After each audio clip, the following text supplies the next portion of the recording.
Olá, hoje vamos falar de economia. Você sabia que Mato Grosso é o segundo estado que mais cresceu, segundo o IBGE, em seu PIB, ficando apenas atrás, aliás, é o terceiro, atrás de Tocantins e Roraima.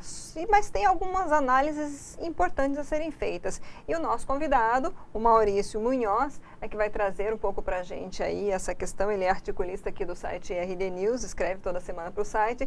É professor da Unemate e diretor de pesquisas da FEComércio. Maurício, bem-vindo novamente. Obrigado por ter aceito o nosso convite para esse bate-papo. Muito obrigado. Eu que agradeço muito pelo convite. Vamos lá, esse dado do IBGE, Mato Grosso, atrás de Tocantins e Roraima, é claro, o agronegócio é o carro-chefe, né? Quais são as análises que você pode fazer dentro disso? A gente vê que são dois estados, os que ficaram em primeiro e segundo lugar, são dois estados pequenos, com uma economia também que não é, a gente imaginava talvez que pudesse ser um grande estado, com uma economia pujante, talvez São Paulo, enfim. Mas quais são as avaliações que você faz desse dado? Bom, é curioso, porque são realmente estados não incluídos entre as maiores economias do país, né? Agora, tem algumas considerações a serem feitas. Por exemplo, o ano de 2019, isso daí, antes da pandemia. Então, foi o dado que o IBGE divulgou. Esse dado, né? Essa pesquisa. O último dado oficial que o IBGE divulgou sobre os estados. Tá? Depois disso são, assim, projeções. Então, a primeira coisa é levar em consideração. Ainda assim, mesmo em 2019, o país já sofria uma certa, um princípio de indicadores ruins na economia. Tá? E que se destacava, assim como hoje, é o agronegócio. Então, esses estados têm como característica crescimento no agronegócio. O Mato Grosso, por exemplo, teve um crescimento muito grande do agronegócio, que repercutiu no índice geral. Mas o comércio teve um indicador relativamente pequeno, 2,5%, e a indústria menor ainda, menos de 1%. Tá, então, o que nós concluímos disso? O agronegócio foi o setor da economia do Brasil que teve uma melhor desenvoltura, e esses estados também, por consequência das suas características, né? Mato Grosso é um estado primário exportador. Eles cresceram.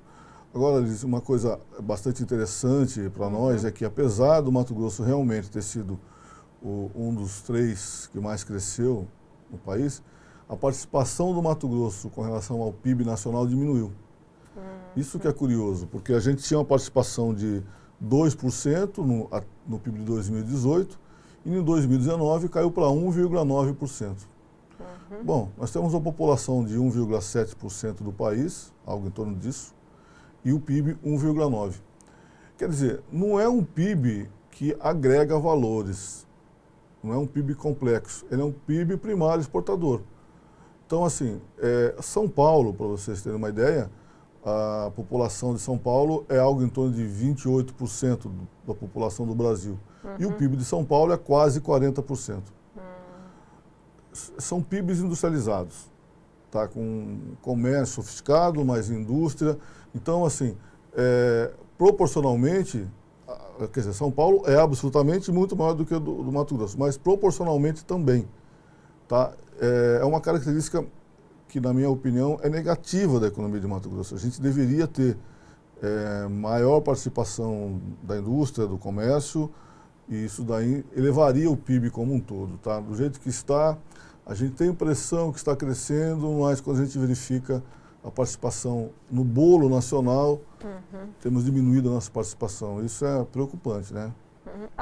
O fato de Mato Grosso não ter indústrias contribui para esse decréscimo, na verdade? Que expectativas a gente pode ter com relação a essa questão? Porque a gente tem visto assim, o governo do estado anunciando obras, anunciando crescimento, anunciando ferrovia, para tentar atrair essa industrialização, né? Ou tentar fazer realmente isso acontecer, né? Então, os dados a partir de 2020, apesar da gente estar em plena pandemia 2020, os indicadores para o Mato Grosso são melhores, inclusive em termos de indústria. Tá? Porque a gente teve, claro, o agronegócio ele não sofreu com a pandemia. A gente exportou mais, produziu e exportou mais. Agora, as indústrias também, a gente tem algumas notícias boas com relação a alguns setores industriais, especialmente no etanol, biodiesel.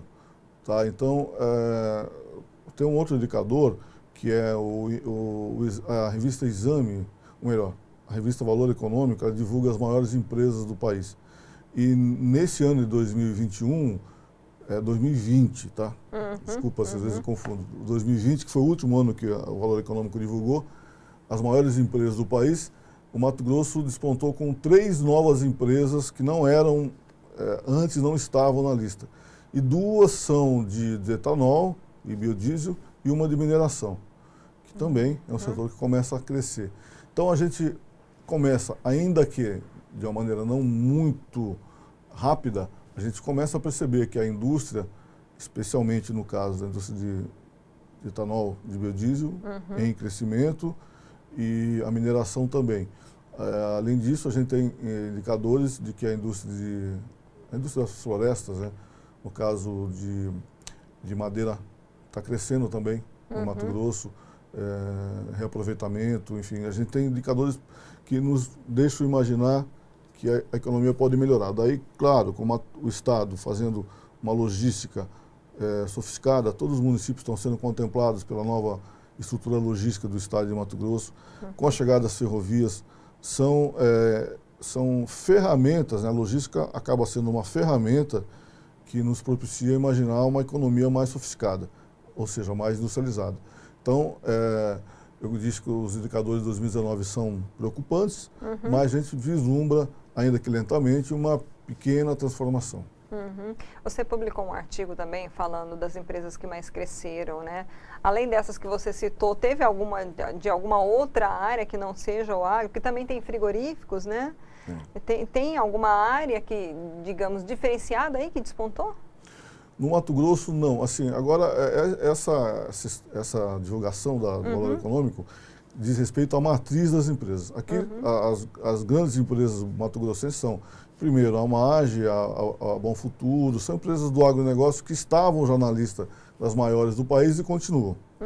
Tá? Frigoríficos, não, porque a matriz, por exemplo, do grupo JBS fica em São Paulo. Então, todos os frigoríficos do grupo que estão aqui no Mato Grosso entram no cálculo da matriz do grupo que fica em São Paulo. Então, assim, é uma informação que não é tão precisa em função disso, né? A Petrobras, por exemplo, que é a maior empresa do Brasil, ela tem no Brasil inteiro sua estrutura, né? E a matriz fica no Rio de Janeiro, então é considerado o Rio de Janeiro. Mas, assim, o surgimento desses novos segmentos, indústria, transformação, né, no caso etanol e biodiesel, nos anima bastante, porque devem surgir outras novas, né? Então, já é o setor industrial. Agora, os frigoríficos, eles têm uma participação importante na economia, mas são poucas empresas que controlam e são empresas de fora, cuja matriz, né, fica fora do estado de Mato Grosso. A gente está vendo aí um final de ano até preocupante, né? Porque os preços subiram muito, combustíveis, e tudo isso acaba refletindo no bolso do consumidor, né?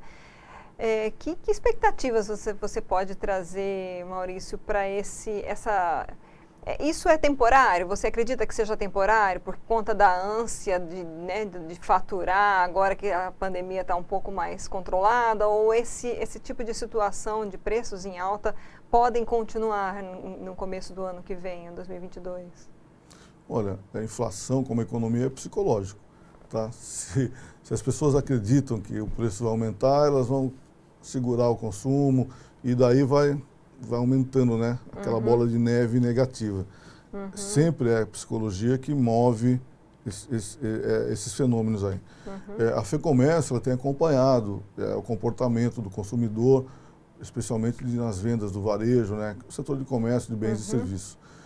Ou nós ali na própria FEComércio, com o Instituto de Pesquisa, o IPF, ou a CNC, que tem uma estrutura de pesquisa que acompanha isso. As vendas continuam aumentando no Mato Grosso, mas desacelerou o crescimento. Tá? A gente estava saindo do período da pandemia e as vendas aqui crescendo bastante. Daí, nos últimos 2 meses, a gente percebe que as famílias, a gente faz um estudo sobre a intenção de consumo das famílias. Elas estão diminuindo essa intenção de consumo. muito por causa do psicológico, preocupados com as informações que houve, que a inflação está aumentando, os juros estão aumentando. E é claro, não é só psicológico, né? Ela entra no mercado e percebe que o aumento é real.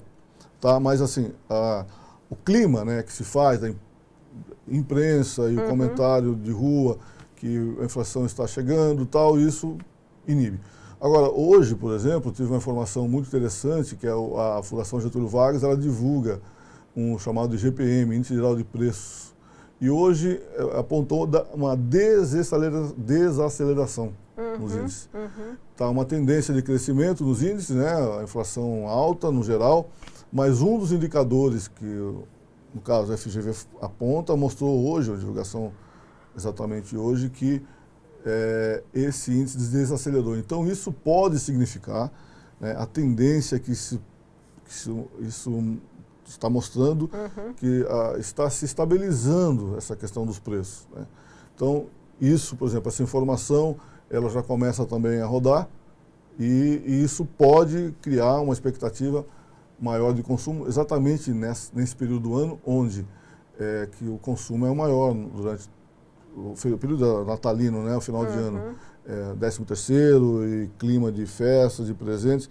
Isso é histórico, onde as vendas se elevam muito. Então, se as vendas crescerem, isso inibe também a chamada recessão da economia, né? A economia volta a crescer. Que áreas você acredita que precisam de mais investimento aqui no Estado? Que demandam? Olha, assim, eu acredito muito na expectativa de que o Estado trabalhe ciência e tecnologia, tá? O Mato Grosso produz matéria-prima, mas a gente importa muita tecnologia, por exemplo, insumos, tecnologia para produção mesmo. A gente poderia ter aqui um complexo industrial em torno do agronegócio, né? E poderíamos estar produzindo aqui drones, produzindo até colheitadeiras, por que não? Aqui o mercado é aqui.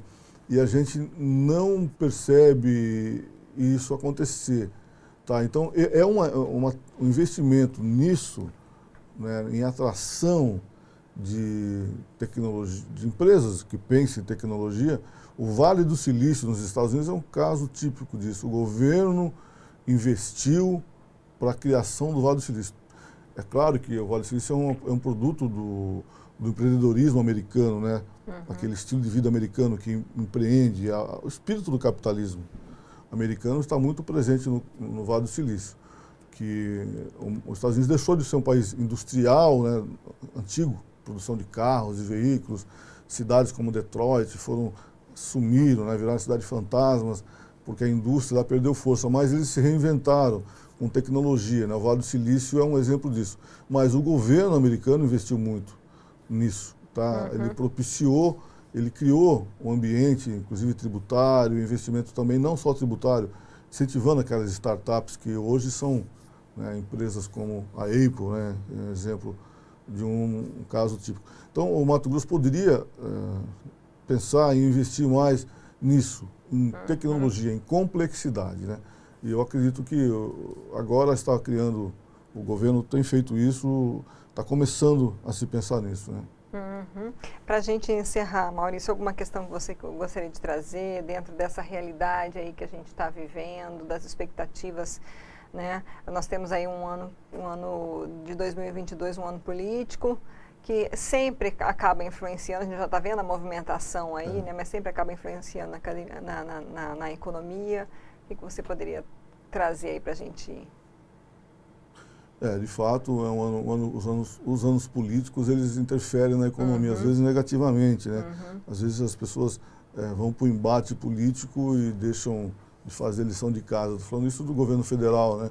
Que ele é muito polêmico, né? Sempre se envolvendo em polêmica e às vezes deixa de trabalhar a macroeconomia, né? Trabalhar as bases da macroeconomia. Então, a expectativa é que isso aconteça menos esse ano, né?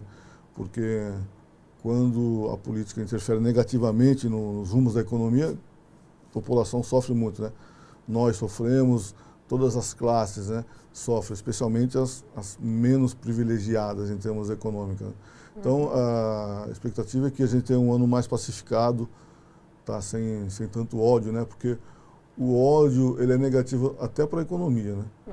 Porque assim, se eu, digamos, se eu sou da esquerda, eu vou torcer pro governo ir mal, poxa, torcer pro governo ir mal é como se está no avião, né? Torcer para o avião cair porque você não gosta do piloto ou não gosta de quem está lá sentado na frente, né? Você morre junto. Então a economia ela tem que ser pensada de uma maneira menos egoísta, né? E a gente está vivendo um período, eu não sei entender exatamente a causa disso, mas a gente está vendo um período de muito ódio, né? Aqui no Brasil, especialmente. No caso de Mato Grosso, a gente não vê isso, né? Você vê, certamente há um embate político aqui, mas a gente não vê esse ódio, né, nas pessoas. Olha, eu defendo o governador Mauro Mendes, eu sou oposição, há divergência, mas não há esse ódio. Mas no Brasil há um ódio, as pessoas estão divididas, né? E já que o tema é economia, a gente vê claramente isso influenciar a economia e influencia todos nós, é ruim para todos nós. Né? Tá joia, Maurício, muito obrigada pelas suas informações, pela sua análise. Eu acho que a gente sempre gosta de tratar de assuntos econômicos aqui na RDTV, porque nós temos também uma capilaridade muito grande nesse Mato Grosso, né? Muita gente aí das cidades nos acompanham seus artigos. Então, você escreve, qual o dia mesmo aqui na RD News? Aos sábados. Aos sábados, né? Quem quiser acompanhar o Maurício aos sábados, tem rede social também, que as pessoas possam te acompanhar pessoalmente? Eu tenho um Instagram, Maurício Munhoz SFC, o SFC de Santos Futebol Clube. Tá aí, gente, então tudo com calma, sem, né?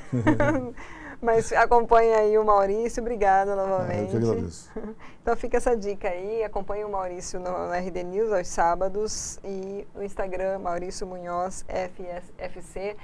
E compartilhe essa entrevista, ela está disponível no nosso canal do YouTube, no site RD News. Obrigada pela audiência, até a próxima.